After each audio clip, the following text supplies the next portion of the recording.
Dunque siamo in acqua con la serie numero 2 dei 200 metri rana al maschile.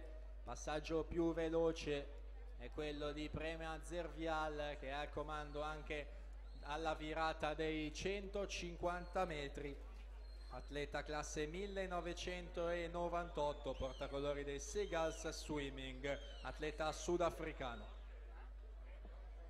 Giovanni Coan, l'abbiamo già ricordato, medagliato più volte ai campionati italiani giovanili nello stile libero e nella rana, atleta che nuota in quinta corsia per il Nottoli Nuoto 74, ma siamo ormai all'epilogo di questa seconda serie con la vittoria di Prema Letin Zervial con il tempo di 2:24:96.